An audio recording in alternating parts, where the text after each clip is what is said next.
What in the world is going on with the Seattle Seahawks? Baseball, hot stove, blowing up. Are you ready for the best damn sports radio show on the planet? Man Hour Nation, rise up.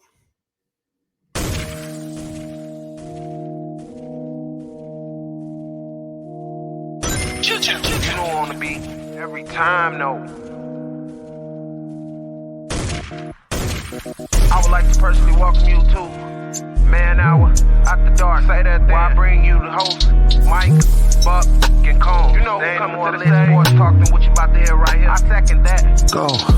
You know that it's us when we talking about sports. Giving you facts on the field to the core. Tune in, we need the support. 1 hour too short, still listen some more. On all your stations, not dropping no music. Stripes like Adidas, but Nike just do it. Down 4 in the 4th, we go for the win. Michael 2 seconds, we taking it in. Buck, Mike, and Combs, you know what's going on. Man, now we're After Dark, no LA, we the big spark. No 4th and inches won't cut short. Got the best talking, it's all sports. Buzzing more than buzz beaters. We coming live all through your speakers, go. Woo! What is up, Man Hour Nation? It's your boy BC Brandon Combs coming to you live on this Tuesday night edition of the Man Hour. As you can see, I am all by my lonesome tonight. No Buck, no Tori, no Soup Boss. Wyatt is, I don't know where Wyatt's at. He's off in college, living it up. Living the dream. But I'm by myself for the first half hour. Then we'll welcome in Luke G. Luke G will be joining us at about 7:30 Central Time, 8:30 for those of you out on the East Coast. Any of you watching us on the West Coast, that's 5:30 your time, just in case you were wondering. But then after that, Buck will join me. We'll get some football talk in for sure. We got a lot of stuff to go over before Luke G comes in. And as you guys know, when I'm by myself, I kind of like to bend the rules a little bit because nobody else on this show really knows how to talk about baseball, with the exception of maybe Soup Boss. And I say maybe because he's a Red Sox fan. But we've got some baseball stuff going on, man. A lot of stuff has happened in the last 48 hours in MLB. There is a collective bargaining agreement. The deadline is for tomorrow. And I don't know what in the world is going to happen with MLB. I don't know what makes them think they can outlast another work stoppage. So however long this thing lasts, they better get it right, and they better get it right quick because they cannot survive another work stoppage. And the players know. I think the players know something's up. All of a sudden, I mean, we hadn't been able to get any moves before the new year in the past 3 to 4 seasons. And now, all of a sudden, we've got players signing left and right. Max Scherzer's 37 years old. 37 years old. And the Mets gave him a 3-year, $130 million deal. $43.3 million per year. The man is only going to pitch in about 26 to 28 games. He's only going to go about 6, sometimes maybe 7 innings on his good nights. So you're telling me that man is worth over $1 million per game. Over $1 million per game. Look, I like Max Scherzer. I'm a fan of Max Scherzer. I wish the Cubs would have signed Max Scherzer, but not for that tag price. Not for that price whatsoever. 3 years, $130 million for a 37-year-old pitcher is absolutely insane. I've said it before. The Mets just like to Met. I mean, this might pan out for them. I don't see this as a good move for them. A lot of people say, "Oh, it looks like the Mets are going to go out and spend money. They're going to do what they." I think they're going to spend it, but they're going to spend it in the wrong places. A lot like the other New York team that plays on the other side of town has done over the last, I don't know how many years with their pitching staff. I don't see this ending well for the Mets. But other than that, I mean, the Texas Rangers went from a team that only won 60 games last year and now has probably the best middle infield in all of baseball. That Mets middle infield is going to be nasty. They went out and got Marcus Semien, and then they went out and got Corey Seager. They spent $500 million to do it. $500 million. Billion with a B. To get the best middle infield in Major League Baseball. And now all of a sudden a team that only won 60 games last year has now found themselves as maybe the second, maybe the third best team in that division. They're going to be able to compete with the Houston Astros, who look like they're going to lose a lot this year. I mean, they're going to lose Carlos Correa. They've already lost some pitching. They're going to lose a lot. And now you've got a team in Texas that has been rebuilding, has been saving money, and now they're spending it. So good for them. I mean, in the players, I mean, the moves that they're making before this deadline is outstanding. You have Javier Baez going to the Tigers on a 6-year deal. I don't know how long that's going to pan out with the rate that he strikes out, but I think that the players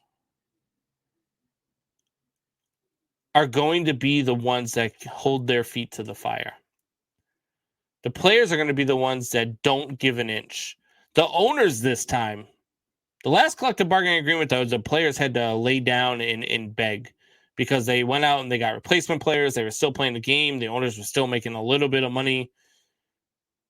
And the players had to give. This time it's going to be the owners. The players aren't going to give in. And they know that. That's why they went out and signed these deals. They're like, look, I'm going to get paid before, we have a work stoppage. I'm going to make sure I have my money in my account. Signing bonus. I don't think the players are going to budge. I think that the owners are going to have to be the ones that give in. I think we're going to see a DH in the National League. I think that's one win that the owners are going to get. I think that we're going to see a salary cap. I think that's another win that the owners are going to get. But those are the only wins the owners are going to get. That's the only time the owners are going to win in these collective bargaining agreements are with those two things. After that, they have to concede anything that the players want. Because they've got to get this done and over with. Can't have another lockout. Absolutely, positively not. Baseball cannot afford it. Baseball is, look, with all of the money, look, I just said the Texas Rangers spent $500 million on 2 players. So clearly, the sport is thriving. Clearly, the sport is still making money. And the only way you make money is if you drive revenue. And the only way you drive revenue in baseball is with fans. And baseball's got its fans. But they're not going to stick around. Baseball fans that are going to have to endure another strike are not going to stick around. I'll stick around. I love this game to its core. So I'll always be a baseball fan no matter what's going on in the game. You give me replacement players again, I'm still going to watch. I'm going to watch replacement players play. Hell, I might even go try out. But I don't see baseball surviving it, so I see owners having to give in. I just do. What's going on, Drew? I see you in the chat. Buck's in the chat. We've got Trent Mason's in the chat. What's going on, Trent? Guys, what do you think? I mean, Drew, what do you think? You're a baseball guy. I mean, do you think the players need to give in, or do you think the owners need to give in on this one? I think the players should stand their ground. I think the players should give them. The owners make way too much money in this game for the players to have to be the ones that give in. When you're grossing $3 billion a year, $3 billion a year per team, in your payroll, most of them are under 100 million. Most of them are under 100 million. But they're making $3 billion? I mean, and Buck, stop, Buck. Buck chimed in and said baseball players make way too much. No, the owners make way too much money. The owners make out in this deal. The $10 freaking beers at the ballpark, the $6 hot dogs, the $180 bleacher seats. Give me a break. Give me a break. Buck says salary cap is a must. Shorter season. Games on Tuesday, Wednesday. Shut up, Buck. We're not getting less baseball. Maybe a shorter season. I'd be all right with a 140 game season somewhere in that ballpark, but I'm not giving you too much room there. I'd be okay with a salary cap. I really would, but that salary cap's going to be somewhere in like the $240 million range. I think they also need to have a salary minimum. I think if you're making $3 billion a season, there is no reason why. I saw a stat today. Max Scherzer next year. Max Scherzer is going to make more money in his contract than 3 teams' entire payrolls. 3 teams' entire payrolls are going to get paid less than Max Scherzer next year. $43 million. That's sad. You gross $3 billion in revenue because they have revenue sharing. And Trent says, wait, baseball doesn't have a salary cap? No, they do not, Trent. And they have revenue sharing. And when a team is making $3 billion and they're spending less than $100 million on payroll, they're not trying to compete. All they're doing is making money. It's a cash cow. And it's sad. I mean, you can't look at it any other way. It's sad. Teams need to have, I think they need to have a salary minimum. I think you need to force teams to have a floor of $100 million and a max of 250 or maybe 300. But you certainly need a floor more than you need a cap. You need to force these owners to put a competitive product on the field so that they don't just sit there and collect money and bring it in and never spend a dime of it. That's terrible. It's terrible for the fans of those teams. He says, so that's why teams, aka the Yankees, have been able to afford players in the past while having multiple superstars. Yes. Yes, the Yankees always have the highest payroll. And you know what? They haven't won a World Series since 2009. They spend a lot of money in the wrong places, Trent. I mean, they can spend all the money they want. They just don't know where to spend it. They spend it on a lot of guys who strike out a lot but hit a lot of home runs, and then they bargain shop for pitching and then wonder why they can't win in October. It's insane. Drew says no caps, no caps. I agree. I'm okay with no cap. But you need to have a floor. You need to make sure that the owners of the Pittsburgh Pirates, who have a great fan base, by the way, in a beautiful stadium, maybe the best backdrop in the league, you need to make sure that those teams are spending money. Those owners are spending money and not just collecting it. Because when it's revenue sharing and you've got teams out there that are competing and spending money like the Yankees, the Red Sox, the Cubs, the Dodgers, the Kansas City Royals even, when you've got those teams spending money, these other owners with the revenue sharing are just collecting. When was the last time the Pirates were good? When was the last time the Pirates had a reason, Pirates fans, I should say, had a reason to be excited about their team? It's been a long time. Tigers, too. And they finally went out and spent some money. They went and got Javier Baez on a 6-year. I believe it was like 162, which was, to me, for Javi Baez, I thought that it was kind of a bargain. I mean, if I'm the owner, I'm not spending that much on Javier Baez, just based off of his performance, the way he tends to strike out a ton. But look, his defense alone is going to draw butts to the seats. I love watching Javier Baez play baseball. So I just think that the owners are going to end up having to cave in this collective bargaining agreement. I really do. And I don't know how long this lockout is going to last, but it's probably going to be, I'd say probably about a month and a half. And if it goes any longer than that, we're in trouble. I'm going to take a quick break. And when I come back, we're getting some college football playoff talk. The rankings are out. I'm not happy about them. So we're going to talk about it. I'll be back. Give me 2 minutes if I can find the button.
And we are back. It's a good little segment. People are talking over in the chat, mostly Buckheister. He says only 5 things can bring baseball back to glory days. 1, steroids. 2, sticky stuff. 3, crocked bats. 4, bouncy balls. And 5, shorter seasons. Buck. Major League Baseball teams gross $3 billion a year.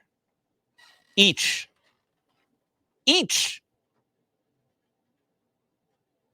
Baseball's just fine. Doesn't need to go back to its glory days. It's doing just fine. Just because people like you don't understand it, because it's kind of a smart person's sport, doesn't mean that other people don't watch it. Not everybody's like you, and only cheers for our team when they're winning. We watch them when they're losing too. Just saying. Speaking of watching your teams when they're losing too, College football playoff rankings came out today. I don't understand for the life of me. Don't understand it. But let me give you these rankings. Georgia's 1, Michigan's 2, Bama's 3, Cincy's 4, Oklahoma State's 5, Notre Dame is 6, and Ohio State is 7. How is Alabama the third best team in the country according to rankings? How the hell does Alabama go and almost get beat for 3? If the running back from Auburn doesn't run out of bounds, they lose that game. And then they need 4 overtimes to beat an unranked team. But they stay third. Meanwhile, you've got a team like Cincinnati who's undefeated, ranked behind them. And look, I know it's Cincinnati. I get it. Then you got Notre Dame, whose only loss came to Cincinnati, the 4th ranked team, and you've got them ranked behind Alabama, whose only loss came to an unranked Texas A&M. And then they barely squeaked by an unranked Arkansas team. It's not the same. Alabama is not the same team. They are ranked number 3 because their name is Alabama, not because they're a good football team. And Alabama's going to get into this college football playoff. You watch. Even if they lose to Georgia next weekend, they're going to be ranked 4th. They're going to get their way into the college football playoff. They are going to lose their first playoff game because they're not as good as any of the top 6, 7 teams in this country. They're not. They're not even better than Ohio State. If anything, I would have been happier with the college football ranking putting Alabama outside and leaving Ohio State in, even though they lost to Michigan this weekend, who's now ranked number 2. You had a number 2 versus number 5 matchup. That's worse than losing to unranked Texas A&M. That's better than having to go 4 overtimes versus an unranked Auburn team. And you say all you want about it being a rivalry game. Sure, great. You know what else is a rivalry game? Michigan and Ohio State. And those are 2 top 5 teams. 2 top 5 teams.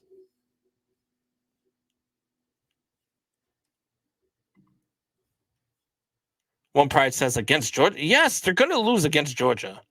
Alabama is going to get shellacked versus Georgia's the best team in the country. I don't think Georgia loses a game this year. I don't think there's anybody that can compete with them. I don't think Michigan. I don't think Ohio State. Definitely not Cincinnati. Notre Dame. I mean, every time we let Notre Dame into a college football playoff, and I'm a Notre Dame fan, but every time you let Notre Dame into a college football playoff, they don't show up. And now you've got Brian Kelly leaving. He's not even going to coach the damn playoff game if they make it. You know what would be the best thing in the world? Is Brian Kelly, talking about, he always talked about, oh, no, I'm going to, die at Notre Dame. Like he said last week he was asked about the rumors for him and it was, God. USC. It was rumored for him to go to USC. They asked him about it, and he said, look, the best line came from the Pittsburgh Steelers, and he said, I'm not leaving, but if somebody comes with a $250 million check, I'm going to have to at least check with my wife first, right? And that was what Brian Kelly said. And then USC came with a $100 million check. It wasn't quite the 250 he talked about, but they came with a $100 million check, and now he's gone. But wouldn't it be funny if the interim coach, if somehow Notre Dame sneaks into the playoffs, the interim coach leads them to a national title, and Notre Dame wins the national title without Brian Kelly being there? And what's up, Trent Mason? I see you in the chat with a $4.99 super chat. Thank you very much, Trent. Appreciate the love, sir. Says, with Wake Forest leading the ACC, do you see Clemson having the same appeal as in the past when it comes to recruiting?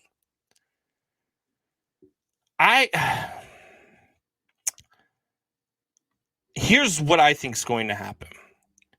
College football, especially now that they're paying their players, is going to have to go to a 4 5 major conference type deal where those are going to be, it's like the NFL, right? You've got 6 divisions, or is it 8 divisions in the NFL now? And you take the best out of those divisions. I think the ACC, I think Notre Dame is going to end up playing in the ACC like they do for basketball, like they do for baseball, like they do for every other sport. And I think Notre Dame is going to go there. And that's going to be the team that everybody wants to go to in the ACC just because they're Notre Dame. And look, I know people talk bad about them because they're Notre Dame. People don't like Notre Dame. They don't like, blah, blah, blah. I get it. But it's still Notre Dame. And they win. Look, they win every year. I mean, you can't deny that. Even if they have a 2 or 3 loss season, with the schedule that they play, because they're non-committed school. I can't think of the term right now that they use. But because they don't have a conference,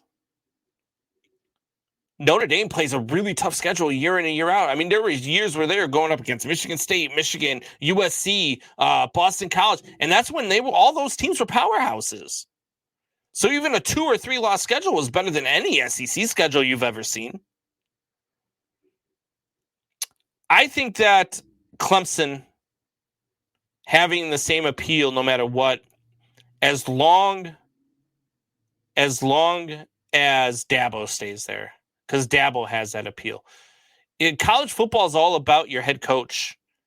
College football is all about, can your head coach recruit? Can your head coach appeal to players? And that's why you're going to see a lot of players from Oklahoma try to head out to USC now because of the coach. They went to Oklahoma because of Lincoln Riley.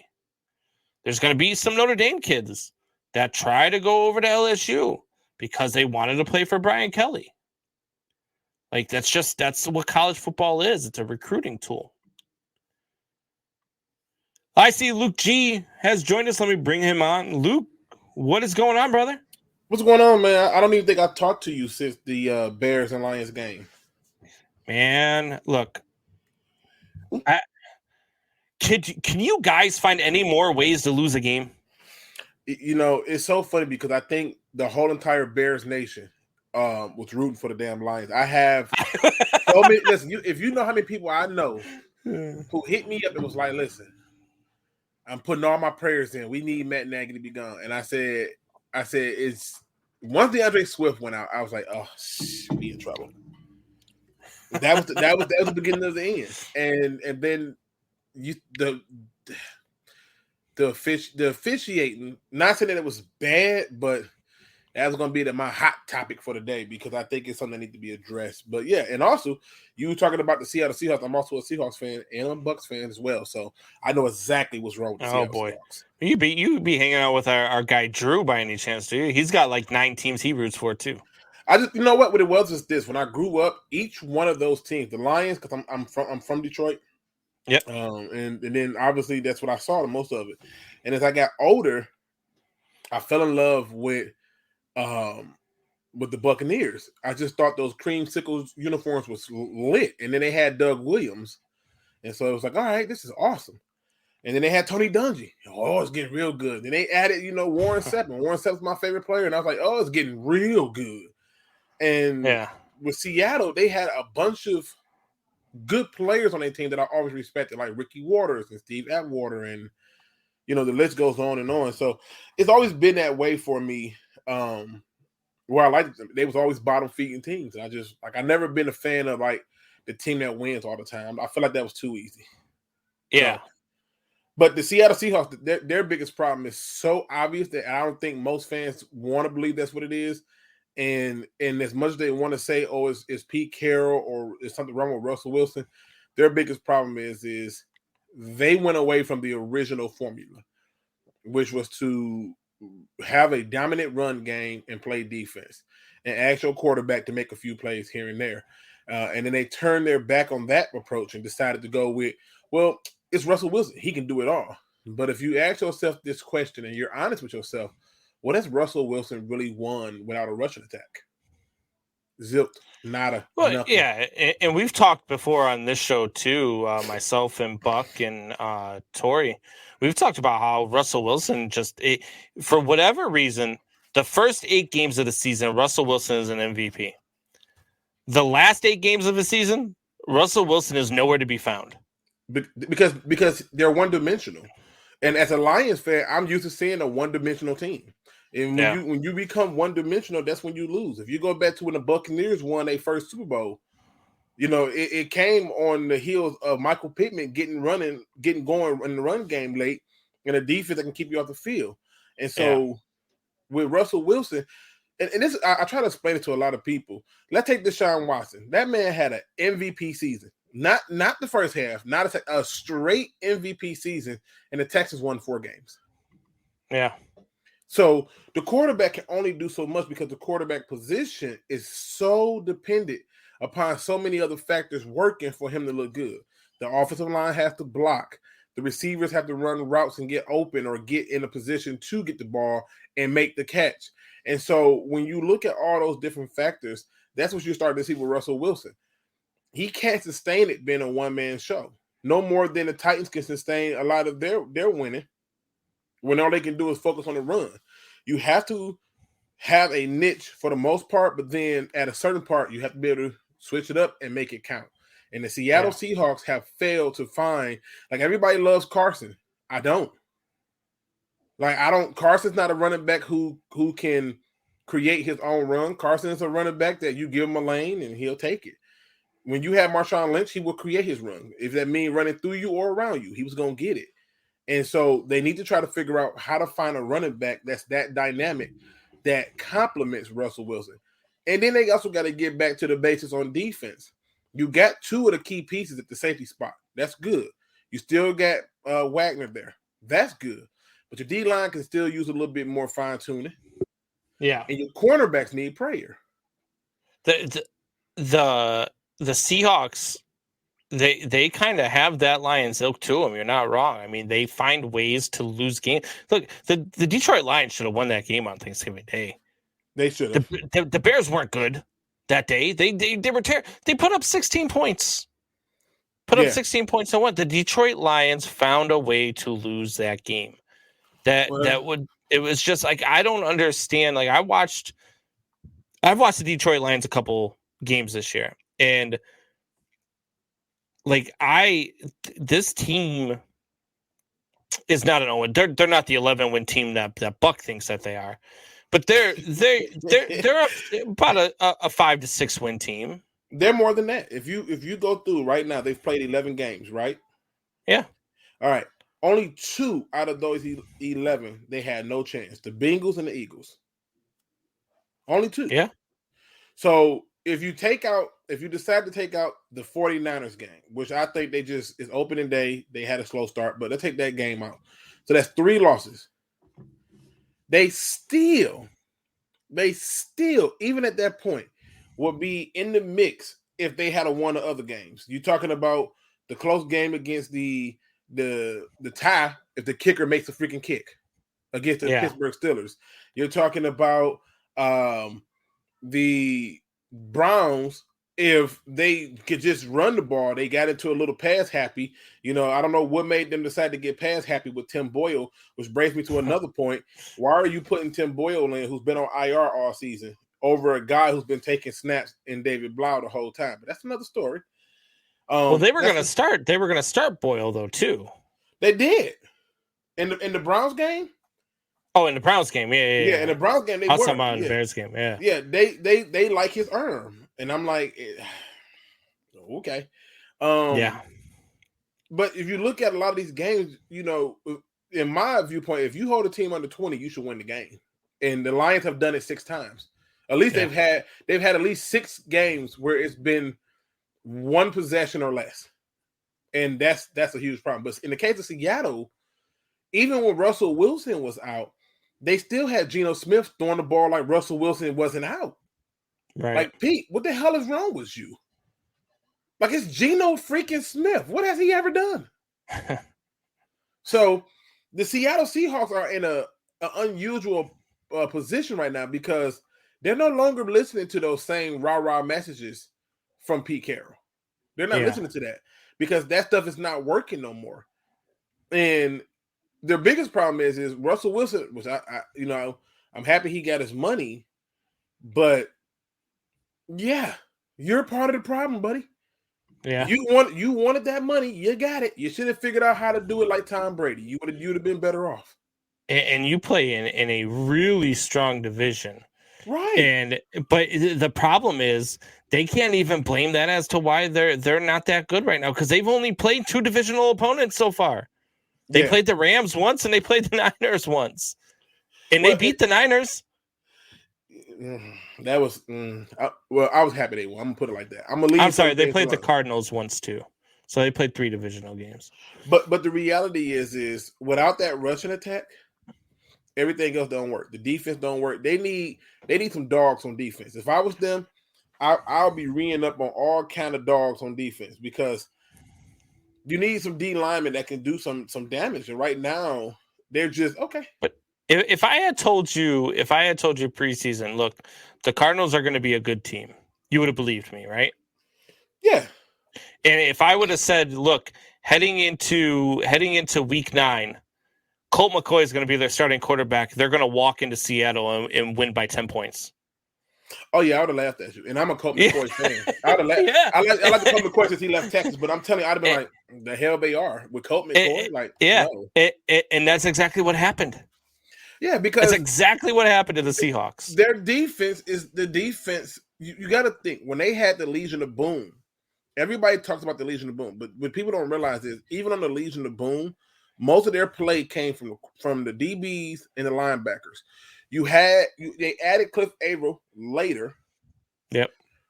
They had a Bruce Irvins and they had these other guys out there, but for the most part, their D line wasn't doing a lot of work. They were getting in the way so linebackers can make plays, and the cornerbacks were beating the brakes off of you. I remember they had the biggest defensive backfield that one year, where even with the height of Earl Thomas, with Cam Chancellor, with Browning and Richard Sherman, you just couldn't throw the ball. See, this is still a good defense too, though. I mean, this defense too, just like you were talking about the Lions, this defense has only allowed more than 20 points 4 times this season. Right, but see, they're 3-8. The offense is so one-dimensional now. Nobody is sitting up there like, shut down the run. And Russell Wilson, to his strength and detriment, he's not running the ball like he was. Remember old vintage Russell Wilson would be like, nothing's there. Let's run here and run there and get over here and throw the ball. No, not no more. Yeah. Not no more. And it's a problem. And I suspect that they will move on from, or I would say Russell Wilson will actually be traded and will do what he can to get up out of there. He wants to go to a bigger market. He got his wife in his ear. She's out here nasty grinding on him and everything. And so when she tells him, I want to go to a bigger market, they're like, okay. And I'm telling you, don't be surprised if he makes his way to somewhere like New York, one of those New York teams, whether it's the Jets or the Giants. That's a big market for him. Another team I can see him making his way to market-wise is the Dolphins. Yeah. I will say the 49ers, but that's going to take some real clever trading and some huge confidence. So yeah, it'd be interdivisional too. Yeah, and so you're talking about something that's probably not going to happen. But the biggest problem is they don't have that rushing attack. It's just not there. And until they get that rushing attack back, it doesn't matter. That's why I would say I would have been excited to have had when they were talking about it, before they drafted Justin Fields was about going to get Russell. There was huge talk about Russell Wilson coming to the Bears in a trade. I think Russell Wilson would have had this. This would have been a playoff team with Russell Wilson. Yeah, I would have been real pissed. I would have came back to reality, because Matt Nagy for some reason don't stick to the run no way. So he would have showcased the hell out of Russell. I don't know what the hell's going on in the chat right now. They're talking about Louisville and how they're a great sports team, and then I see this, and I like this just threw me for a loop just now. It said Google the NCAA titles in swimming, men's and girls soccer, football. Like what? Louisville was one of the In schools swimming? I considered. It was one of the schools I considered when I was getting recruited, and the only reason I didn't want to go there is because when I went to Louisville for a visit, I was like, "Oh, this is all beautiful." They showed me all the beautiful parts, and I was like, "Well, what happens when you get past this?" I was like, "Oh, fuck! It's like all like land." And I was like, "Nope, don't do this. I'm a city boy. Don't do farmland. Nope, don't do woods and nothing like that. Nope." You know, so I just I just stay away from it. But yeah, I mean, and also I heard you talking about the Tigers and that thing called the salary cap or the lack thereof, and I'm like, this is why sports is not able to compete with the NFL. They went out and got Javier Baez today. Yeah, I know. That was good get for them. You're going to enjoy it. Do you watch? Are you a baseball guy at all? I watch baseball if it's the Tigers. Yeah. If you're going to have a lot of fun watching. Look, Javier Baez is going to piss you off a lot because he's going to swing at a lot of balls. You're just like, did you really just swing at that? But when he's on defense, man, the guy is just pure magic. The guy is just pure magic on the base paths or when he's out in the field with the glove on his hand. He is pure. You're going to have a lot of fun watching him. 6 years, $162 million isn't that bad either. Well, a lot of the Tigers fans here really wanted to get what is Correa? Correa. Yeah, they wanted Correa really bad, and they felt that you could have gave that same deal to Correa, but I'm like, did it ever occur to somebody that Correa was like, I'm not coming to Detroit? Correa wants $325 million. He's not going below 325. That's why I think his only option right now is the Yankees, but he pissed off all of Yankees fans when he said that Derek Jeter didn't earn his gold gloves, which he's right. By the way, he's right. I'm gonna leave that topic alone. Every time somebody says something about Derek Jeter, it's like talking about LeBron James or Jordan. Derek Jeter's the most overrated defensive player of all time. Okay. I'm not. You gonna step into that mud on your own? Oh, yeah. I'm not joining you. I'll say it. I've said it before. I'll say it all day long. Look, Derek Jeter. If I had to pick a captain for my team, I'd pick Derek Jeter. If I had to pick a guy to come up with a hit in the clutch, I'd pick Derek Jeter. If I needed somebody to go 4 for 4 for me on any given day, I'd pick Derek Jeter.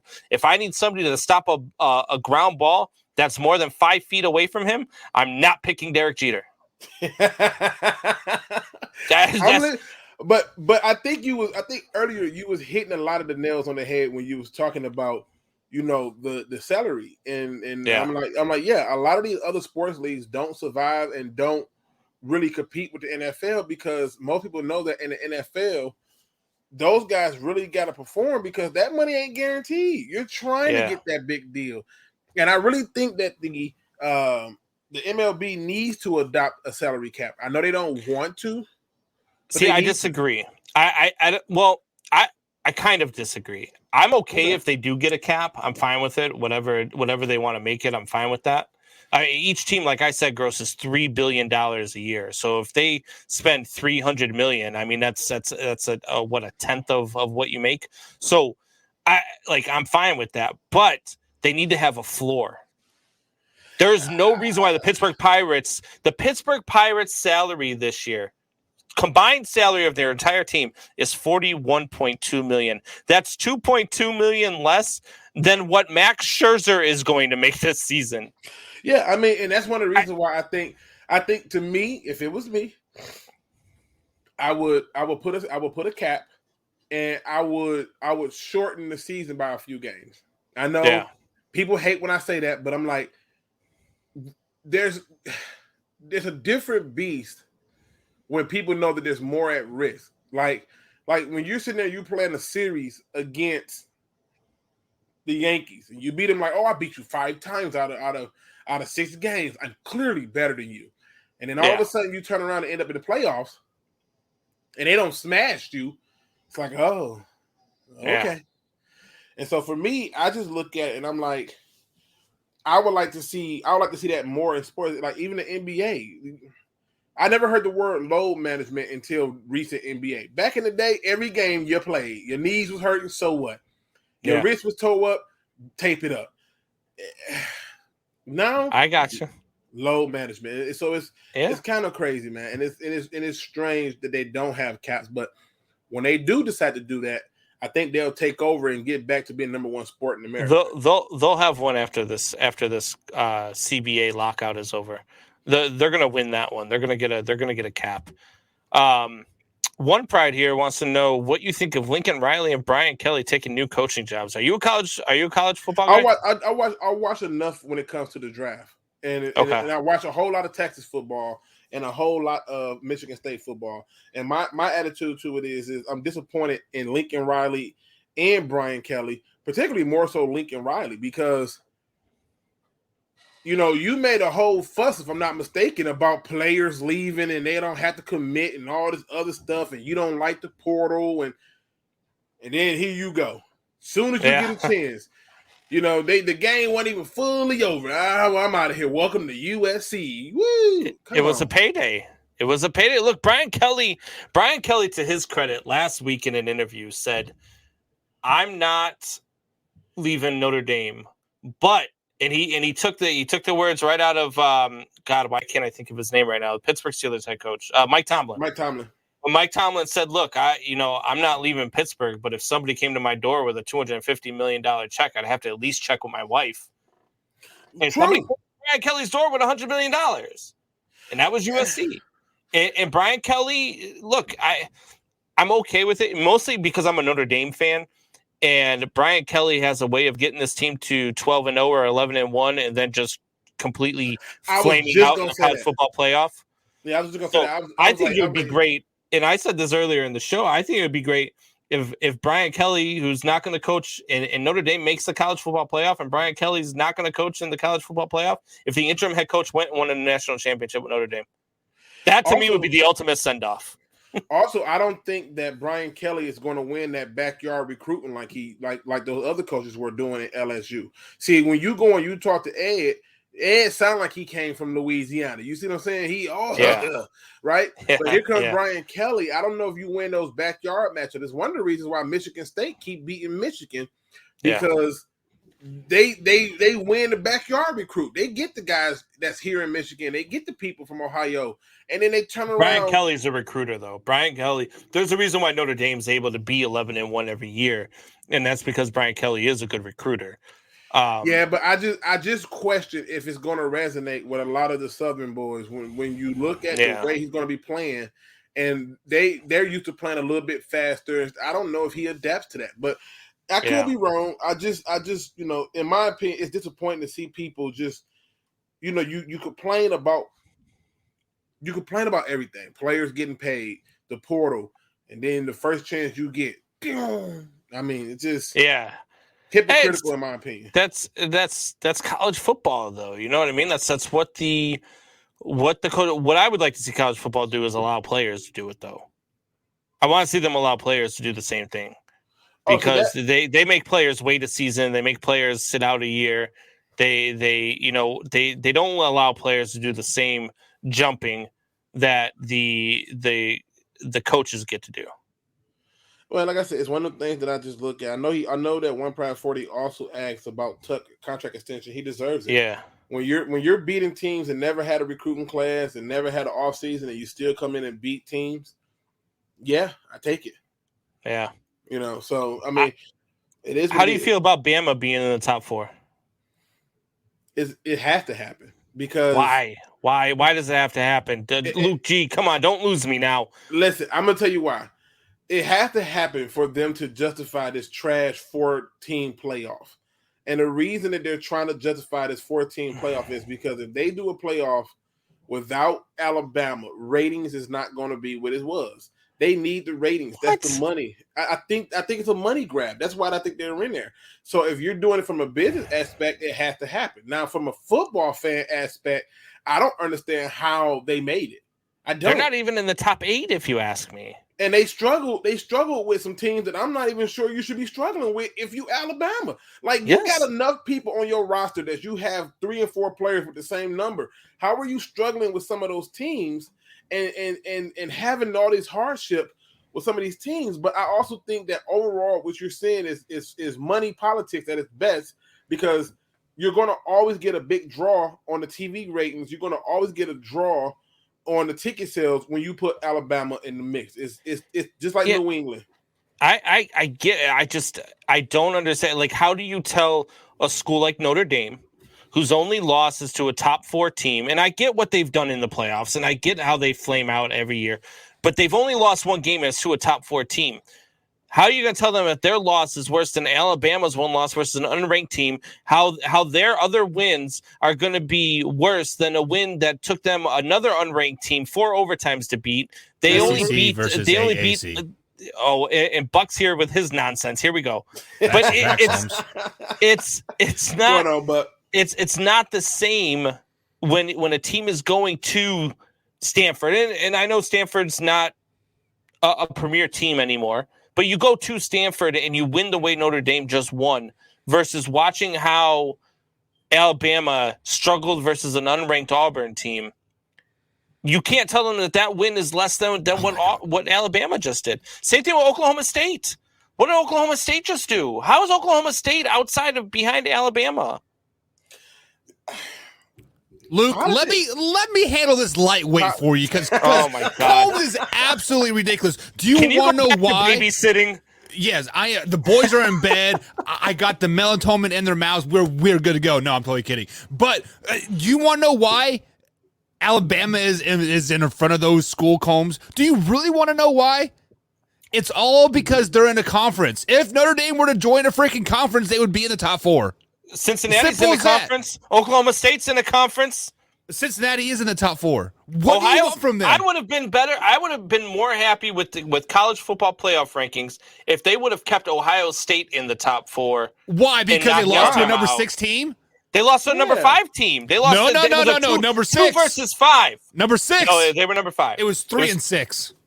It was 2 versus 5. Stupid. No. What rankings do you look at, Combs? The college football playoff rankings, which is absolutely wrong. Look at AP rankings, son. God, college football. The AP rankings don't matter when it comes to the college football playoff. Stupid. But listen, have a college football playoff Notre ranking. Dame will never be good and never be relevant again, just because of the point that I made earlier tonight, Combs. This is the exact reason. This weekend, December 4th or 5th or whatever freaking day it is going to be, every top team in college is going to be playing on Saturday, but Notre Dame. Do you want to know why? It's called Conference Championships games, Combs. Alabama's going to be there. Georgia's going to be there. Who else is there? Oklahoma You've been on the State. show for 35 seconds, and I already want to kick you off. Well, you know what? You cannot kick me off because you know I am exactly right. And Drew, I'm going to get your comment here in like a little bit, but I have to digress here and let Luke take the floor because. Tell me I can't kick you off. Bye, son. Luke G, you tell me. You tell me why Alabama is in the top 4. Listen, I told you I think it's politics, and overall, it's a better game. I do think he makes a very good point about the conference part, but that money is what makes the world go around. And to me, yeah, I mean, if you're trying to get ratings and TV deals and more revenues, and I'd rather see Alabama than to say Ohio State. You know, like I'm not acting like Stroud is out here tearing it up at the quarterback position. So okay, you know, and you see them just get dominated via run by Michigan. So it's like not a good look. With Alabama, you know, at the very least, even if Alabama lose, people either one or two things: they love Alabama to death, or they hate them to death. Either way, I'm watching. Nobody outside of Alabama likes Alabama or their sister. Okay. In Texas, you have Mike LeBlanc. See, yeah. I'm just putting it out there. Like Mike LeBlanc's also a Cowboys and a Packers fan. If that puts anything in perspective for you. Well, I'm just saying. I'm just saying. I think when you look at Alabama overall, it's cash grab, man. You can't even get around it because think about it. Why not expand the playoff? All these college football teams playing. Why not expand it? They're already talking about expanding it, and what I think it's like, I think they have to wait till the contract is over with the 2023. 2023. But they're going to expand it. They have talks to expand it. It should have been expanded a long time ago. I mean, I'll tell you this much, though. The 4-team college football playoff is way better than what they used to do, which is vote for the national champion, right? Right. Do you guys want to know what's really going to happen this weekend? This amazing college football season that we've had so far. Alabama's going to beat Georgia. It is going to be a blowout game. Iowa is going to blow out Michigan, and then Ole Miss somehow is going to sneak into the top 4, guys. And this is what we're going to have. We're going to have Georgia we'll probably have Cincinnati at number 1, Georgia number 2, Bama number 3, and Ole Miss at number 4. Why? SEC bias, baby. Luke, this is what I deal with on an everyday basis, Luke. But this is a drug-free show. This is an absolute drug-free show. I'm high on life, baby. All day, every day. This man came in here wearing Kansas City Royals gear like he's ever seen a baseball in his life. And he said, I would be shocked if Alabama beats Georgia. Alabama. Dude, Auburn had 9 sacks. I know. You know how many sacks Georgia's going to have? 0 because all other linebackers are raping white girls. They're getting suspended. Oh my God! He said 0. They got enough players that they don't even matter.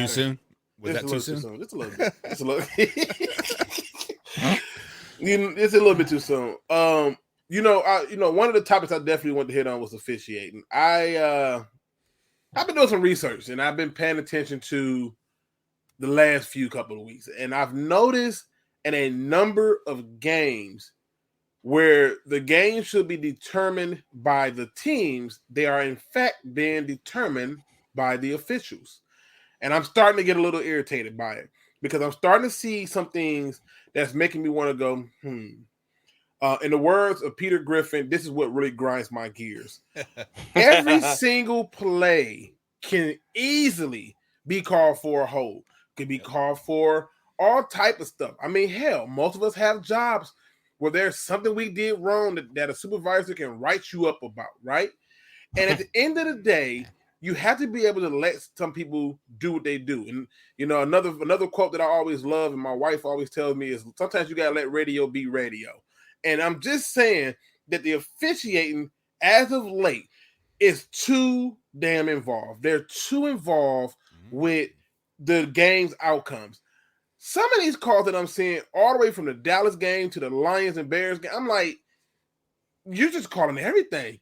They was calling, how do we have a better offensive line than the Bears but get more holding calls? And then when I'm watching people get tackled when the Bears are trying to block, nothing. And then when they do call it, it wasn't even a hold.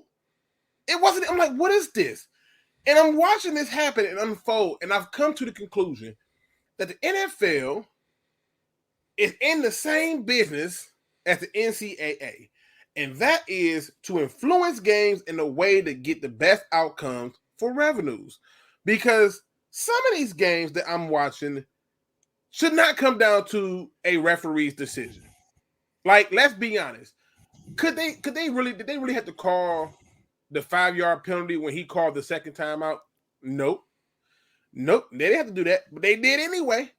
In the game against the Dallas Cowboys, all them pass interference calls, I watched every single one of them. I think one of them was a guaranteed pass interference. The rest of them, I'm like, what is this? And it's been this way for the last few weeks, and I finally have grown disgusted by it because I think games should be determined by the teams going head up. This officiating being too involved is becoming too much. And the reality is this: as long as the league allows this to go on, you're going to end up tampering and watering down a product that is great. You're going to make it miserable. You're going to make it dry, and you're going to make it undesirable because nobody wants to watch a game and have the officials determine the outcome. And that's what we're seeing over the last few weeks with the officiating. It's terrible. It's 100% something that should be eliminated. And we need to start having more better checks and balances when it comes to these officials and some of these calls. Because I'm seeing some phantom stuff that I'm not even sure even happened. Unless somebody got on like some special goggles to catch Casper the Friendly Ghost doing it. I don't know who in the hell they looking at because it's not showing up. And so that's pretty much the topic I want to talk about. Because I know it's not just me.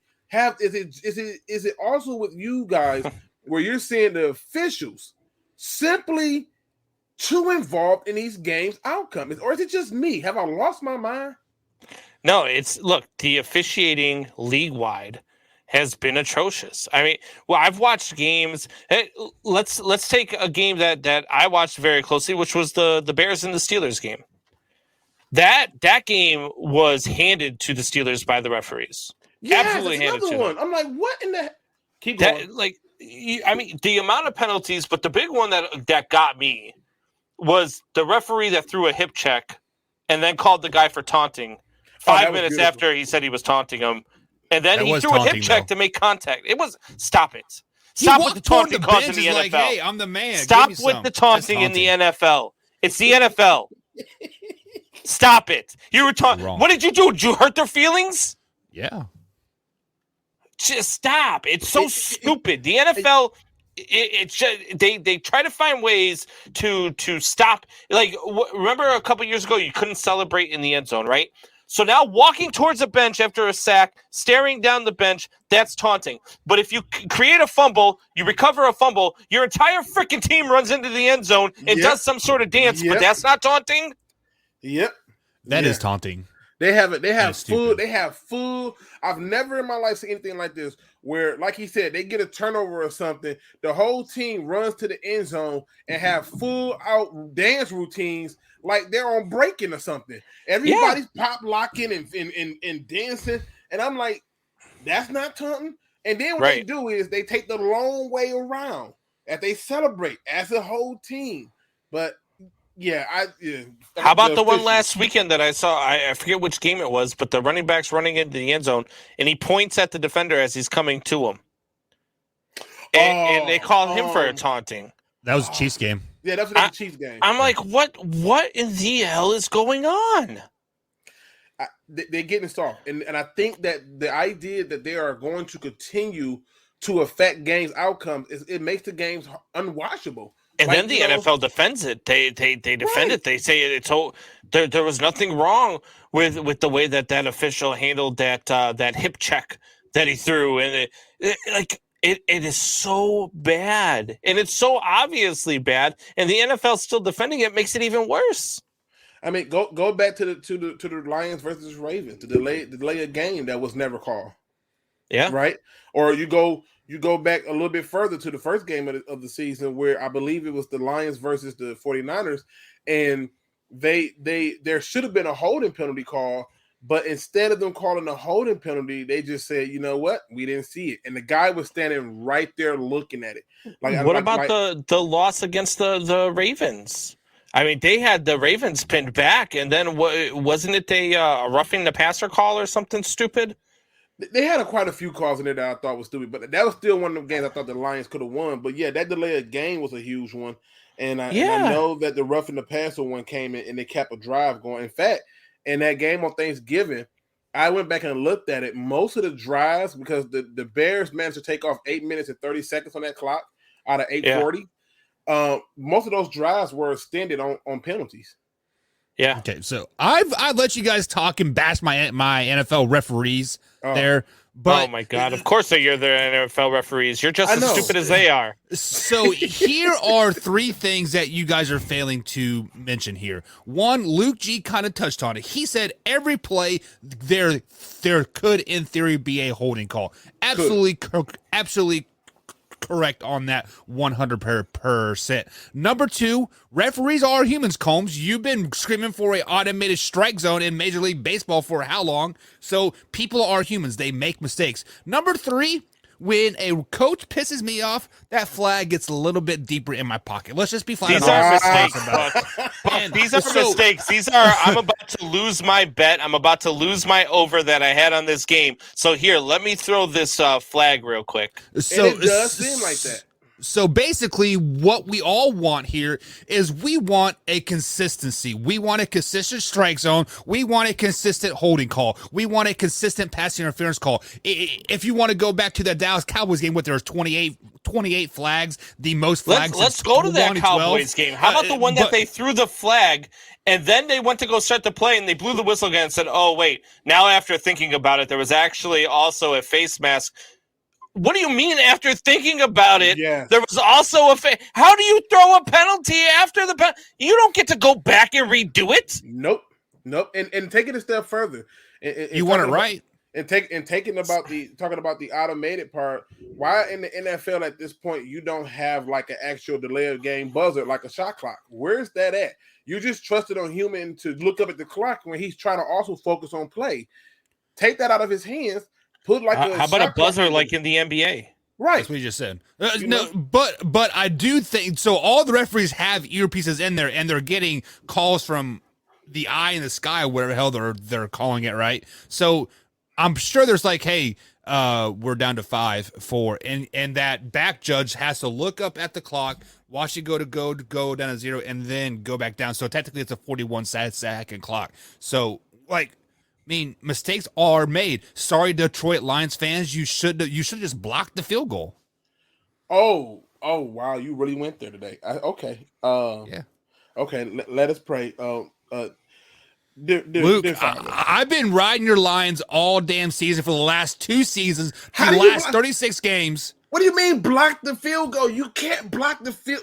First of all, blocking the field goal is a low percentage. It's a low percentage play. It doesn't happen often. And what I'm pointing out is this: it's not even just the Lions game.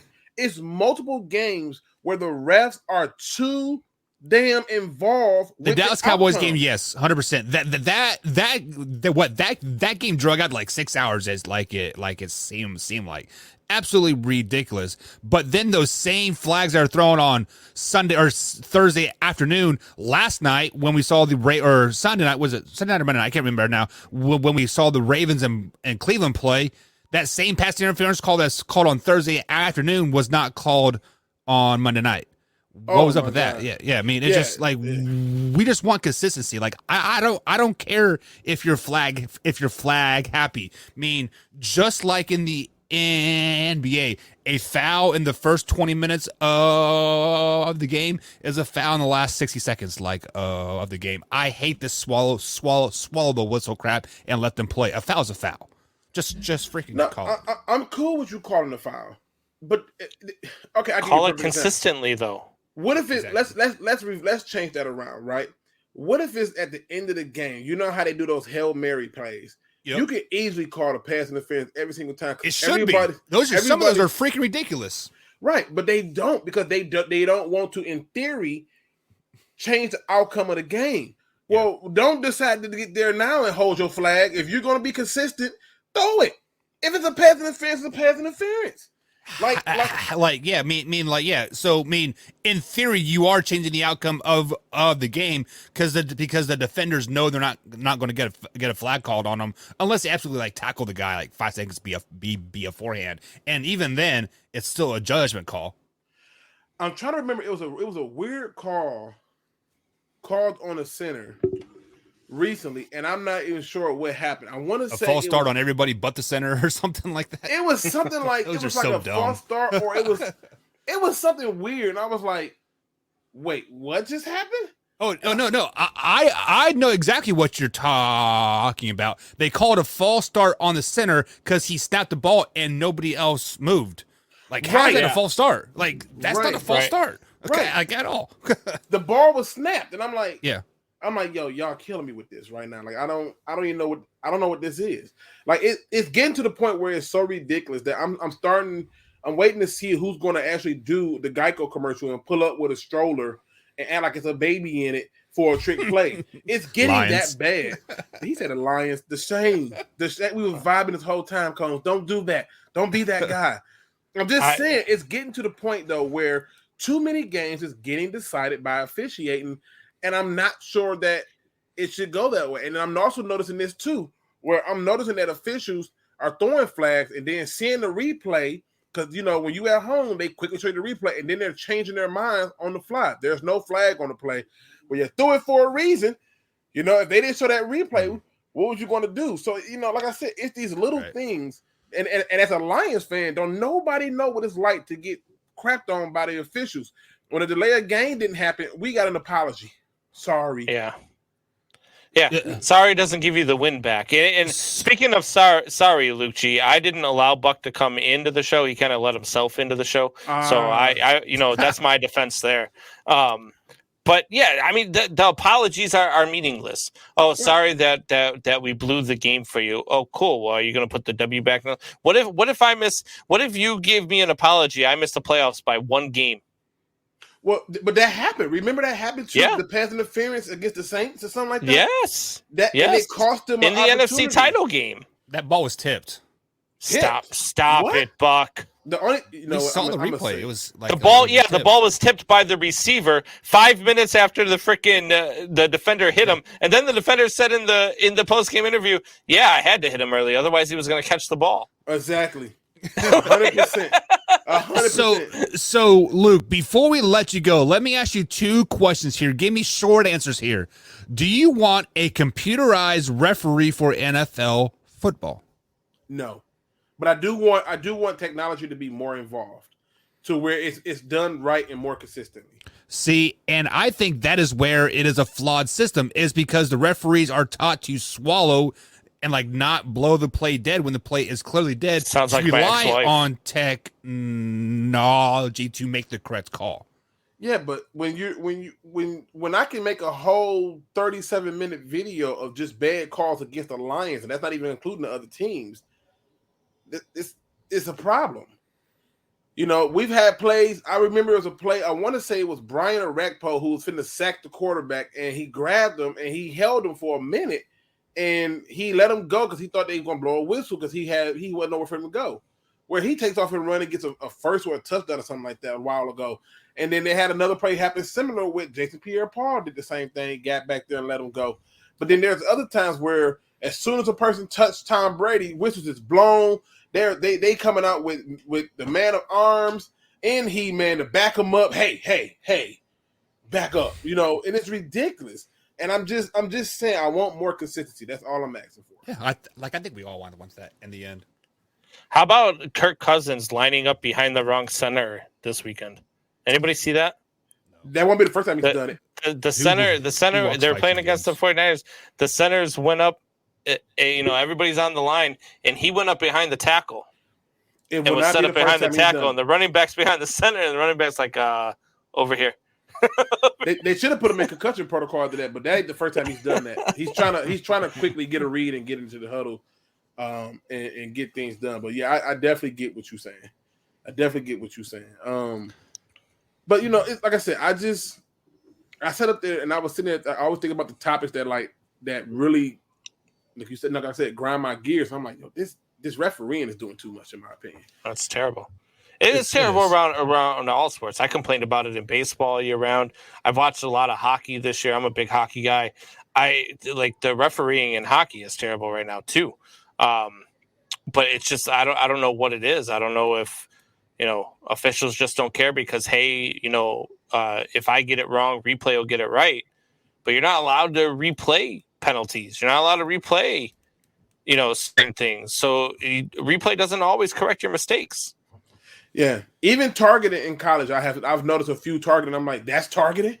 Yeah, like that's targeting. Like, there's been some really bad targetings in their defense for that is all reviewed upstairs. So they don't make the final calls on the field at all. For that, it's all gone back to it's still the wrong call regardless. Yeah. But that is not the on-field officials. That is like the player safety coordinator, associate director, CEO, right, or something crazy like that. Yeah, but they're not taking into account height differences. Like for example, the guy from Alabama, was it Alabama or was it Georgia? I'm trying to think. Jesus, they was trying to get him for a targeting, and I'm like, he's 6'4". How much lower can he get on a guy that's 5'10"? Like seriously. Yeah. How? Luke G, before we let you go, I got a question for you. We played this game on this show called Way or No Way, right? Mm-hmm. And I don't know if you ever heard it, but we do a little topic, then you tell me whether or not it's a way or a no way. So before you get out of here, I need a way or a no way. The Bears are going to do something stupid, like make a run and back into the playoffs and end up keeping Matt Nagy and Ryan Pace this season. No way. Thank you. Thank God. No way. It's no way. That's what Buck thinks is going to happen. No, it's no way. They barely beat the Lions. How about this? They're How going to about get this? destroyed by the Cardinals. It is a no way. Matt Nagy and Ryan Pace both get fired from the Chicago Bears. They are both not even fired for 24 hours. The Lions clean house, fire Dan Campbell, and hire both of them. What? yeah. Buck's been drinking today. We do apologize for the use of alcohol. You know what? I did say though, Luke. I said that I'm a Notre Dame fan. You know what's going to piss me off is the Bears are going to fire Matt Nagy. He's going to go to Notre Dame. Wow! And then lead him for a national championship. I will jump off the bridge. Well, rumor has it that some Lions fans want Matt Nagy as offensive coordinator when they get rid of Anthony Lynn. And oh boy, we're gonna leave it at that. Good luck, Luke. Tell the people where they can find you at, boss. Hey, you can find me on Luke G's Field Review on YouTube, also at Phil G's on Twitter and on Instagram. You can check me out on Luke G's Field Review at gmail.com if you want to just send me email inquiries. Talk all things Detroit Lions football, but I'm always coming over here talking pretty much anything else. Also, I would like to do this too. Offer condolences. I don't know if y'all know, but one of our members passed away on November 26th. And then recently today, we had a school shooting here in Michigan that left 3 students aged 16, 14, and I want to say, it was 16, 14, and 17. Left 3 of them dead, 8 others injured. So condolences to their families, them friends, and prayers to them. But yeah, pretty much I do all things, Lions football. Once we get to maybe about week 17, I'll talk draft and have fun with it, do film study. So, but I wanted to make sure I gave those condolences to Jim and to the victims of Oxford High School here in Michigan in that terrible school shooting. Absolutely. Condolences go out to them. Luke G, my condolences go out to you. I'm sorry Buck had to come in and interrupt our mojo. I apologize. I won't let that happen again. Man. It's all good. So it's always a fun time coming in and hearing Buck say something that's going to make me go, what the hell did he just say? Can never fail. Appreciate you, gentlemen, as always. Y'all have a good one, all right? Have a good one. Yep. Oh, I don't want to be full screen. That's weird. There you go.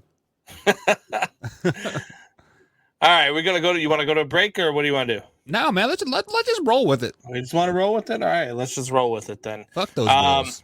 Yeah. Oh. So Monday Night Football. Monday Night Football happened. What in the hell did it happen? Is wrong with the Seahawks? What the hell is wrong with them? Is I honestly, Combs.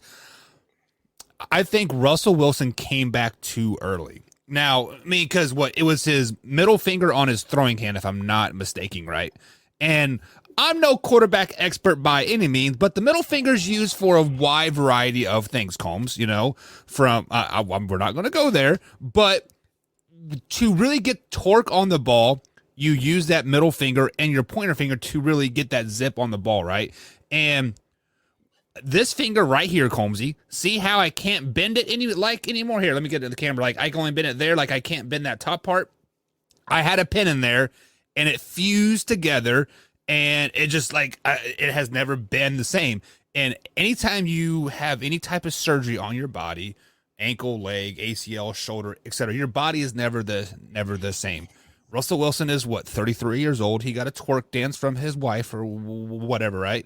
And he just came back too early. And when you come back too early, you are not confident in yourself. Pete Carroll's 85 years old, his hype is starting to wear on everybody. It's just, hey man, just act your age, just coach us. And right now, I think the foundation of the Seattle Seahawks is crumbling as we see it.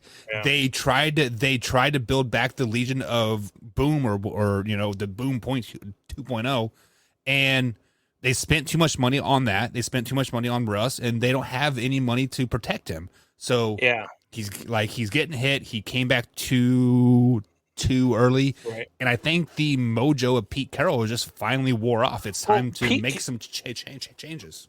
Pete Carroll's always been at his best when Pete Carroll has enough weapons to try to be too cute, right? Because that's always been the stigma for Pete Carroll, is that he's the smartest guy in the room as soon as he walks in the room, and he's going to try to just be smarter than you. not beat you, but just be, he could like the play that cost them the Super Bowl against New England, right? Everybody from the 1 yard line knows you're going to run it. So what does Pete do? He gets too cute, tries to pass it, and they throw an interception and they lose the Super Bowl. When all you had to do was run it with the best running back from the 1 yard line in the history of the NFL. Like, it made zero sense. Don't go that far, Combs. Come on, man. Oh, from the 1 yard line, he's the best running back in the history of the NFL. No, I'll take Marcus Allen over him. You're okay. Good luck. But look, Pete Carroll doesn't have that luxury right now. You can't get cute. If you want to get cute, what you have to do is you have to game plan to your strengths, and that's not what Pete Carroll is good at. That's not what Pete Carroll can do. That's not Pete Carroll's style. And that's what's wrong with the Seattle Seahawks. You're right. It's Pete Carroll. Pete Carroll is exactly what's wrong with the Seahawks. They need a change of scenery. And I think they're going to get it. I think Pete Carroll's out after the end of the season. Yeah, I mean, like, if he's not forced out, it's definitely a mutual parting, right? And he just needs to ride off into the sunset, enjoy time with his kids, not try to go to Houston or any of these other teams that we looking for head because like he's seriously what, like 82 years old or something like that. Like he is the oldest coach in the NFL, and I'm not for sure if he can relate to players like DK like anymore, or Jamal Adams, or those type of guys. It's just like those are the type of players that are coming up in the NFL. The TikTok dancing and all that other crap, and he still has a flip phone. I bet. I mean, let's just be honest. It's true. It's true. So the Washington football team, the winners of last night's Monday Night Football game, any chance they back into the playoffs? Oh, well, looking at the playoff picture right now here, I believe they're sitting at number 8, I think it is, or something to that effect. Let me pull up because they are 6 and 7 or something like that right now. They're sitting at 1, 2, 3, 4, 5, 6. They're sitting at 7th. They're sitting in the final 1, 2, 3, 4, 5. So 6, 7. So they are. So they're 5 and 6 right now on a 3-game winning streak over the Buccaneers, the Panthers, and the Seahawks. Now you can say what you want about the Panthers, but that was Cam Newton's first game home. Emotions were high. Ron Rivera was back at Carolina for the first time, and they lost CMC for the rest of the year. Right, but like that wasn't that game, was it? But like either way, the I'm back, Superman's back. That was a very highly emotional game, right? Yeah. So looking forward here, they have the Raiders, which the Raiders are not falling off like we thought they normally do after week 8.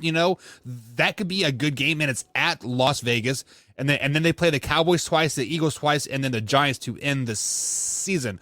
Those last 6 games are all divisional games, Combs. And whether you want to say it or not, divisional games are the hardest games to play just because you play each other twice. I mean, they play the Cowboys and Eagles back-to-back weeks. Cowboys, Eagles. So that is going to be a very, very tough stretch. So for them to back their way into the playoffs, they have to beat the Raiders, they have to beat the Giants, and they have to split with the Eagles and Cowboys. Either get 2 from each or like 1 from each. And I could see that happening. I see them beating the Eagles. We don't know who the Eagles are. The Giants, like at this point, Daniel Jones is he will probably be out because he is a day-to-day now with like a foot injury.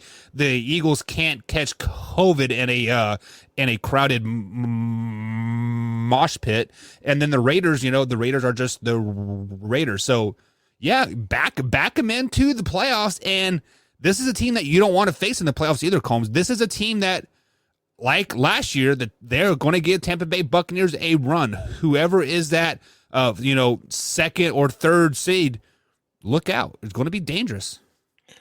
Yeah, I think that they've got a chance. I think that they are better than the San Francisco 49ers. I know people think I'm crazy when I say that, but they're better than the Niners. They're better than the Vikings. They're better than the Falcons. They're better than the Saints. All these teams that are behind them, the Eagles, Panthers, Giants, and Bears, who are still only 1 game out of a playoff spot. Right. They're better than all those teams. They're going to get a playoff spot, whether it's the 6 or 7 seed. They're not catching the Rams, Cowboys, Bucks, Packers, or Cardinals. That's out of the question. But they're good enough to get into a playoff spot, and this Washington football team with this defense is a dangerous team. And Tyler Heineke is playing out of his mind. So, and let's not forget this either, that the Cowboys have lost 3 of their last 4 games. Mike McCarty is on COVID this week versus the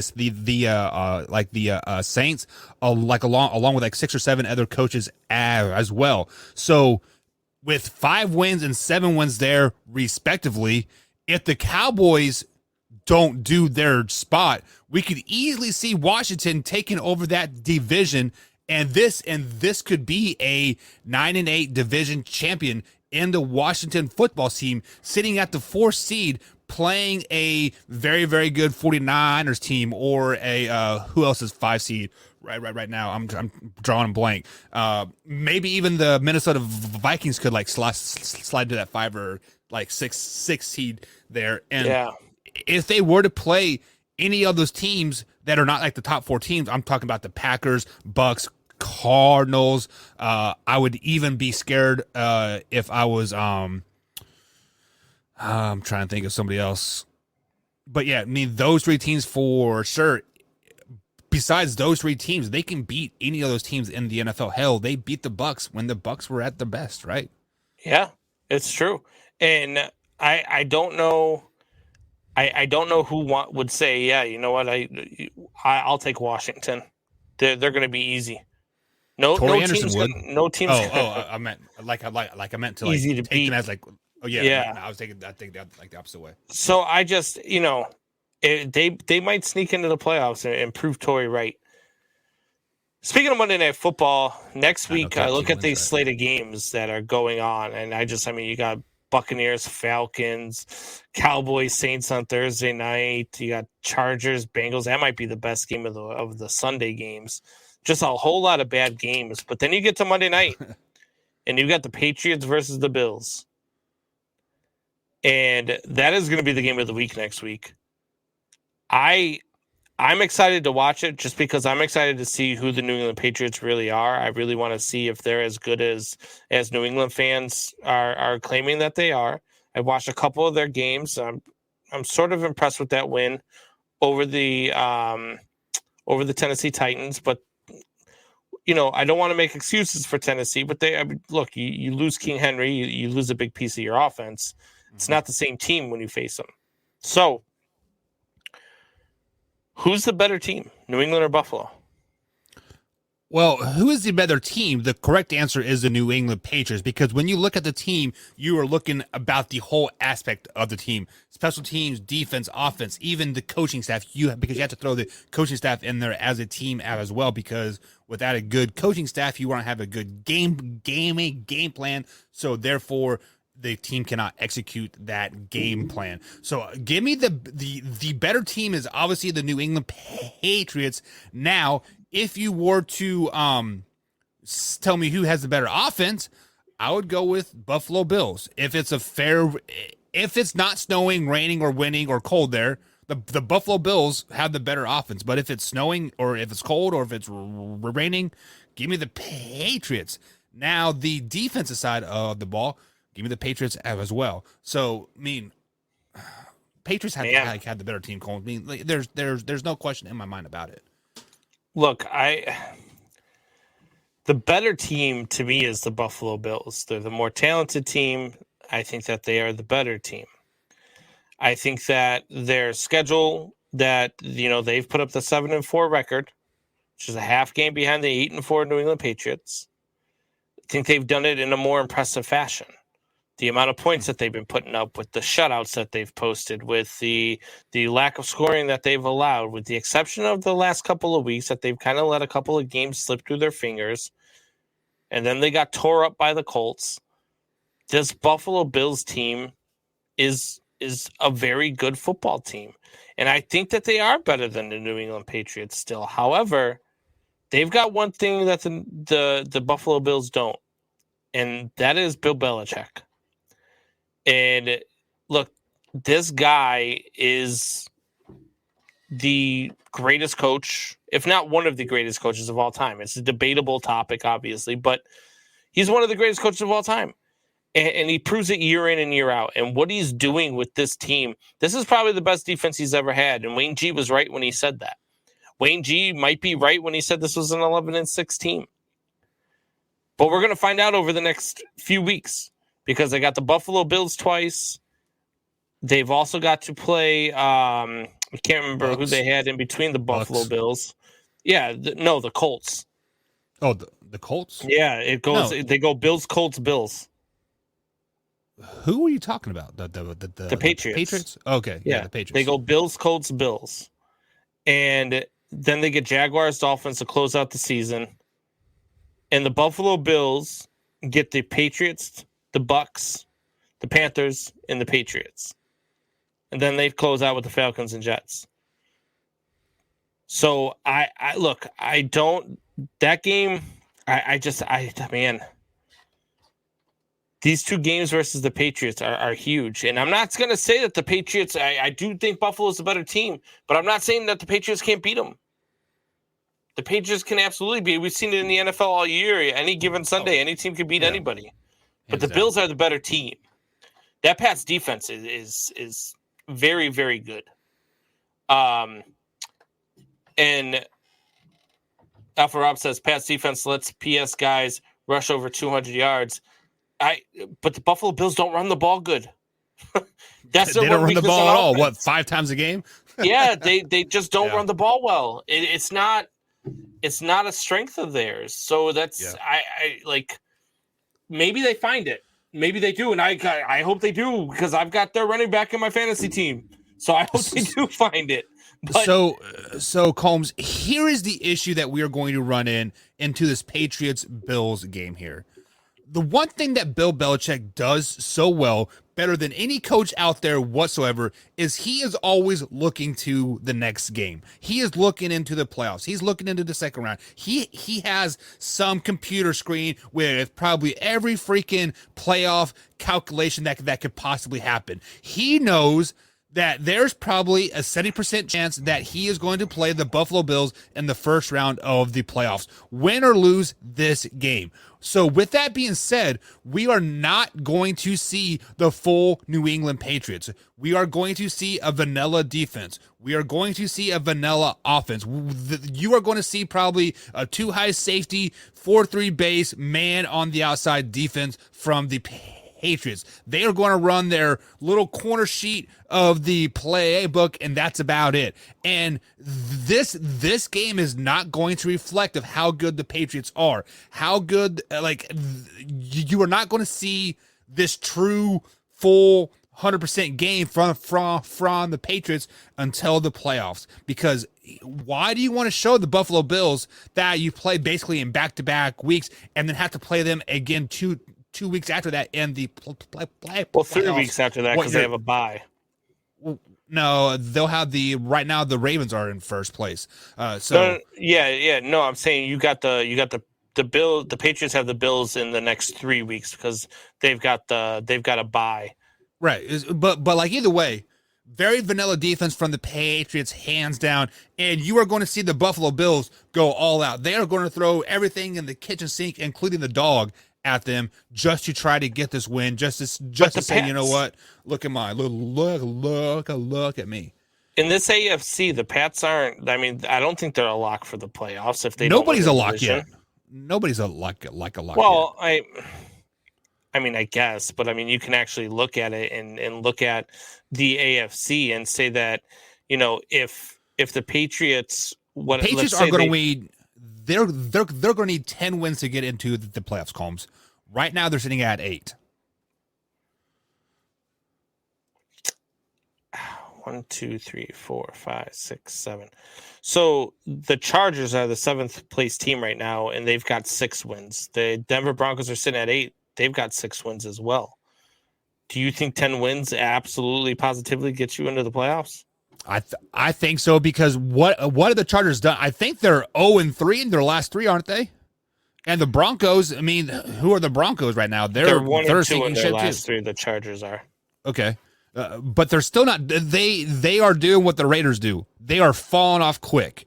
The Broncos are kind of treading water a little bit. They will sink down here a little bit when they play the Kansas City Chiefs on Sunday night. Their season's over. Sorry, Liz. That's just the way. That's just the way it is. You're right. I think 10 wins get you in. Yeah, I think the Pats will make the playoffs as a 6 or 7 seed. I don't think they'll win the division. I think the Bills are the better team.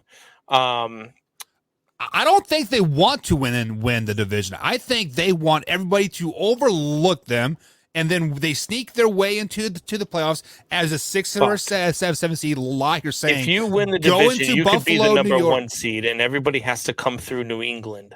They absolutely want to win the division and be the number 1 seed. Maybe Mac Jones isn't ready to play in that cold weather yet. Like he plays Brady in Buffalo. There's a difference between playing in Buffalo in November, or I guess would be just in December, early December, or in January. What are you talking? He played in Buffalo in January last year. Mac Jones didn't. He's a rookie. No, not Mac Jones. You said you didn't say Mac Jones. I meant Mac Jones. Oh. So but I think 10 wins gets him in. They don't play the Buffalo Bills at full strength. All right. I think I don't know. I definitely think they're going to get in the playoffs, but I think they're going to give the Buffalo Bills their all. They would absolutely like to win the division. I'm not saying they're not going to give them their all by any means, but they are not going to give you an extensive playbook, extensive game plan at them. It's going to be very vanilla on both sides of the ball, and you are going to see that the next 3 weeks. It would not be surprising to me if they drop the next 3 games versus the Bills, Colts, and Bills, and then they have to win against the Jaguars and the Dolphins, and you see Bill Belichick here, ha. I forced my guys to lose, and now we're angry, and we're going to win the next 7, right? I mean, yeah. Well, why not? I guess we'll see. So I saw Drew chime in earlier. You want to know about, you said you were going to comment about Lincoln Riley, but then I did also see that Drew left. But let's get to it anyway, because I'm sure I will clip it for you, Drew, and send it to you. How about that? There you go. So the college coaching carousel is starting to take place, right? You've got Lincoln Riley, who is now going to USC. You've got Brian Kelly, who's jumping ship from Notre Dame and running to LSU. A lot of talk about the Notre Dame is going to target the Cincinnati head coach. His name escapes me right now. Why are college coaches allowed to just abandon ship? Well, first things first. When you look for a new job, Combs, and this new job offers you XYZ, we're taking money out of it. Strictly XYZ, better location, better hours, better work-life balance, right? You are obviously going to jump at that opportunity, right? This is the same thing as college. These guys are working. It is not like they are there to just, oh, here is all my time and energy. My wife is going to leave me because I'm looking at hookers and strippers and spending 20 hours like at the office 9 months a year. Whoa. Calm down, because that guy is coaching the Jacksonville Jaguars now. For now. But with that being said, when somebody like Lincoln Riley has a chance to leave Norman, Oklahoma to go to USC, Los Angeles, why not jump at that opportunity? And to say that they are abandoning ship. So let me ask you this: as a athletic director or as a coach, do you want a coach on your staff coaching a bowl game for you when from now until February 15th, this is the most recruiting time that you will ever get? You aren't playing games. You are in people's houses. You're watching state championship games. This is the prime recruiting time frame for these teams, for these colleges. So you want somebody that is coaching at USC next year, taking your time and resources as a coach for Oklahoma and dragging you down? No, players go to teams, to colleges. Let's just be flat out honest here, Combs. People do not go to college for academics. They do not go to college for the scenery, right? Athletes don't go to college for academics. Right. We are talking about football here. So they go there to, how can I get to the NFL? How can I make some money on the side? How can I be seen the most?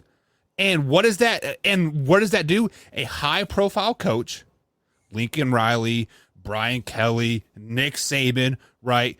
Dablo Sweeney, right? You want those high profile guys that are putting guys repetitively in the NFL. You want teams that are repetitively in the top 5, top 10 year after year after year. And you want to go play with your friends, your other 5-star athletes that make your job that much easier. So when you say Lincoln Riley is jumping ship, no, he is just taking a better opportunity for himself. He is then putting Oklahoma in a great position to hire a coach before the recruiting deadline is over. What better recruiting tactic is there, Combs? I'm going to walk into your house here and I could say, hey, I want to invite you down to sunny Florida here to see what the bowl game is all about. You're going to jump at that opportunity, right? Yeah. I mean, look, I don't blame the coaches for taking the payday. I feel like if a coach is allowed to just leave, why can't the players? The players can. The players can. They can, but they have to sit a year. No. So there is a rule in the NCAA that was passed a couple years ago, maybe 5. If your coach leaves, you can put in your transfer portal saying, I am leaving because the guy that recruited me here is leaving. You will 9 times out of 10 get automatic eligibility for any other school outside of your conference. How come a coach can't only leave when his quarterback decides he wants to leave? What do you mean by that? A coach that? can leave anytime he wants. A player can only leave with no penalty if his coach leaves. A player can a player can leave anytime he wants to. There is not a gun held to your head that's saying that you have to stay at Oklahoma all 5 years that you are a college athlete. There is nothing binding you by that contract. What there is, though, is what is considered like interconference swapping, right? So basically, like the SEC has to write off saying yes.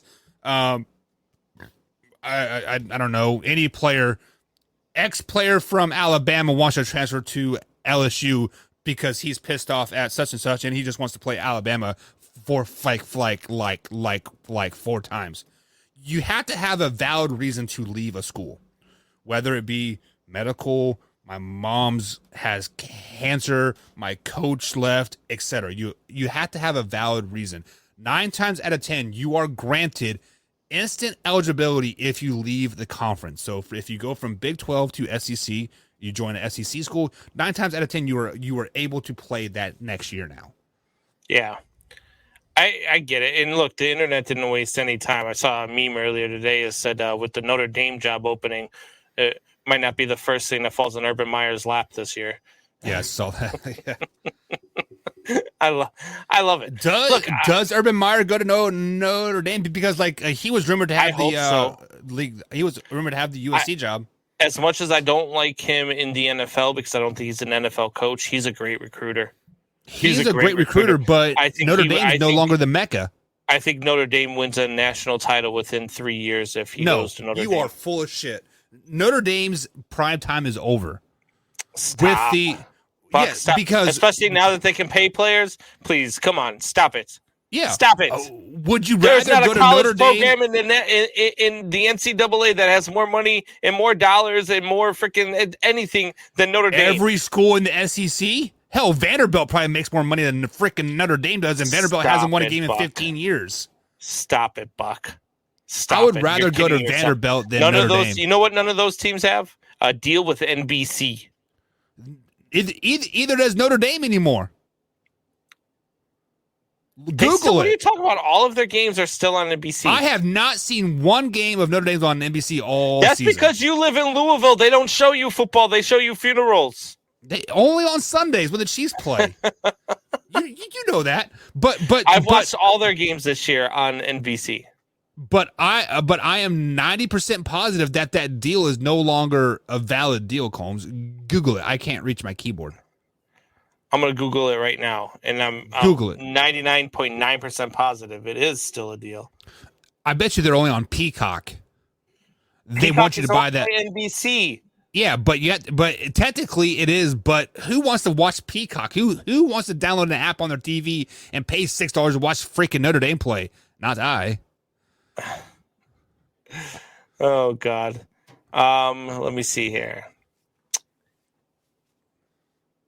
NBC and Notre Dame said the extension would begin in 2016 and run through the 2025 season. Okay. $15 million a year. $15 million a year just from their TV contract. That's what K-State makes with ESPN. Get at it. That's not a big deal. That's not a big deal. Texas, the Longhorn Network, their Combs, they're making like $30 million a week or something crazy, like just like that. That is why the Texas and Oklahoma want to lead the Big 12 back when West Virginia joined and TCU and like all the schools were breaking up and joining conferences and stuff like that. That's the only reason why they stayed in the Big 12 is because the Big 12 said that they could keep the Longhorn Network and make all that money. Stop, Buck. The Longhorn Network makes more money than ESPN. I don't want to talk to you right now. Because I'm right. You're not right, Buck. I'm looking at if this damn thing would pull up, but it keeps going to some. Yeah, looking to see what the you porn. No, stop. Oh. So, do you know which team makes the most money? I bet from TV deals. No, just in general, which team brings in the most revenue? Oh, it's probably some stupid team like Oregon. Yeah, $391 million a year. Yeah, because of all the Nike deals and shit. State. Yeah. Number 2 is Ohio State. Number 3 is Texas. Number 4 is Michigan. Number 5. Yeah. Notre Dame. Okay. More than any SEC team, Buck. For now, because those numbers are for what, 2018. No, those numbers are from 2021. There's no way they can do that right now because the 21 season is still going on. Oh, I'm sorry, 2020. Sorry, 2020. Okay, so the article is from 2021. Sorry. So a COVID-ridden season where the SEC played like 6 games. Actually, how far do you want me to go back to prove you wrong? Like I can keep going if you want. You can. Let's see here. Let's 2018. See. When was this one taken? This one was. So this one was from the 2019 season. Texas number 1, Georgia number 2, Michigan number 3, Notre Dame number 4. Want me to keep going? Yeah. All right, let's see what 2018 had to bring. Let me guess. It wasn't a Notre Dame national championship. Jesus Christ! I always got something stupid to say. You still got 2016 because I've proven your points wrong. You still got 2016. I'll always have 2016. Always. And I'll cry every time I see it. Alpha Rob says we're giving Bill Belichick too much credit. Alpha Rob. The man has 6 Super Bowl rings. He's been to 9. I mean, that's not giving him too much credit. That's facts. No, Tom Brady's won 6 Super Bowls, and Tom Brady's been to 9, right? Stop it. That's true too. But I mean, look, the peanut butter to the jelly, right? Yeah, exactly. Peanut butter. They needed it's Michael Jordan and Scottie Pippen, Batman and Robin, right? Like they needed each other. They were great because of each other. Look, yes, did Tom go off and still be great in Tampa Bay? Sure, because he went to a loaded team with a great defense. Would he have done in Tampa Bay what he did in New England? No, because they never had the players in Tampa Bay that they had in New England. Right. And he left New England because they were sorry again. Were they really sorry, or they were was getting Tom hit Brady all the time? He was getting hit so much over the last 2 years of his tenure with New England. Right. I totally agree with that. It was like 30+ sacks. I think it was like the highest 2 in his career ever, besides his rookie season. But what makes Bill Belichick so good or so great is he does not hang on to players past their prime. I mean, he almost sometimes let them go too early. But he takes players that wouldn't be good in any other team and implements them in the system. Right. He is a system coach. And look, the guys that come into that system, they thrive. And then when they leave that system, they don't. And people are if you buy into it, you're crazy. You're crazy. Look, he had one other than Tom Brady and Marshall Faulk I think they had him for 2 years. He's had freaking 1 year with a Hall of Fame wide receiver. 1 year. Yeah. And that was Randy Moss. Or I'm sorry, I think Randy Moss was there for 3 seasons. So he had 3 seasons with Randy Moss. But they had that one outstanding season where they were 18-0 heading into the Super Bowl and then lost to the Giants. Didn't he set the touchdown record in that season as well or something? Yeah, they threw like 52 touchdown passes. Did he seriously? Randy Moss? You look at guys like Deion Branch. What was Deion Branch when he left the New England Patriots and went to Seattle? Nothing. He had to come back to New England to resurrect his career. Yeah. No, but he was in the prime. He had a bunch of great seasons. Then went to Seattle and was nothing. You look at Wes Welker. What was he after he left New England? He was nothing. You look concussion at case. Huh? A concussion case. A concussion case. You look at any of these other guys that just aren't. They wouldn't be where they were if they weren't in Bill Belichick's system. Are none of those guys Hall of Famers? Deion Branch, Wes Welker will be a Hall of Famer, but he'll be a Hall of Famer because he played in that system. Wes Welker wasn't a Hall of Famer anywhere else. Same thing with Julian Edelman. That's tough saying because you don't know what would happen. Yeah, no, it is. It's not. You do know what happened. He didn't leave New England when he was old and cruddy. He was still really damn good when he left New England. He went to Miami. He was nothing. And then after he left Miami, he went to Denver, and he had one good season. Yeah, and he had like and you know where that one good season was with the second greatest quarterback of all time, and Peyton Manning. Right. So I mean, it's just look, he's not the same guy. And these guys come to this New England system and they play better because they're in that system. And that's why we give Bill Belichick all that credit. So Combs, like I know you guys kind of touched this. I think it was on Sunday when you guys kind of touched on this a little bit. And was it you saying that if you took all 5 rookies and threw them in the Patriots system, that do you think Justin Fields would actually thrive in New England? We don't care, Combs, because we're done talking about the Chicago Bears. Man Hour Nation, rise up.